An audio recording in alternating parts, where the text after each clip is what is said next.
রাত তখন প্রায় 2টো। শহরের সব আলো নিভে এসেছে, শুধু হাসপাতালের করিডরে মৃদু আলো জ্বলছে। সেই আলোয় এক কোণে বসে আছে রাফি, মাথা নিচু করে, চোখ দুটো লাল হয়ে গেছে কাঁদতে কাঁদতে।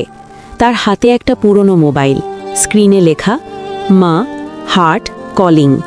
কিন্তু কেউ ফোন ধরছে না। রাফির মা গ্রামের একজন সাধারণ মহিলা, স্বামী মারা যাওয়ার পর অনেক কষ্ট করে ছেলেকে বড় করেছে। নিজের নতুন কাপড় কেনেনি, কিন্তু রাফির জন্য ঈদের জামা কখনো বাদ যায়নি। রাফি ছোটবেলায় খুব জেদি ছিল। একবার খেলনা না পেয়ে রাগ করে বলেছিল, তুমি ভালো মা না। মা তখন হেসে বলেছিল, একদিন বুঝবি আমি কেমন মা। সময় বদলালো, রাফি বড় হলো, শহরে পড়তে গেল, তারপর চাকরি, ব্যস্ততা, নতুন বন্ধু, নতুন জীবন।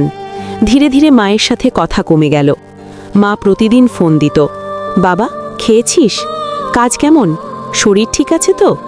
রাফি বিরক্ত হয়ে বলতো, মা এত প্রশ্ন করো না, ব্যস্ত আছি। কখনো কখনো ফোনই ধরত না।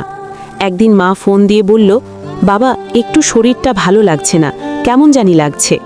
রাফি তখন অফিসে, বস পাশে দাঁড়িয়ে। সে বিরক্ত হয়ে বলল, মা পরে কথা বলি, এখন সময় নাই। সেটাই ছিল মায়ের সাথে তার শেষ কথা। রাত 11টার দিকে একটা ফোন আসে গ্রামের প্রতিবেশীর কাছ থেকে, রাফি তোর মা খুব অসুস্থ, হাসপাতালে নেওয়া হয়েছে। রাফির বুক কেঁপে ওঠে, সব ফেলে দৌড় দেয়। কিন্তু যখন হাসপাতালে পৌঁছায়, ডাক্তার এসে শুধু একটা কথাই বলে, আমরা চেষ্টা করেছি, কিন্তু তিনি আর নেই। রাফির মাথার ওপর যেন আকাশ ভেঙে পড়ে। সে দৌড়ে মায়ের কাছে যায়। মা শুয়ে আছে নিশ্চুপ, চোখ বন্ধ, ঠোঁটে সেই চেনা হাসি নেই। রাফি কাঁপা গলায় বলে, মা আমি আসছি বলেছিলাম, তুমি অপেক্ষা করলে না কেন।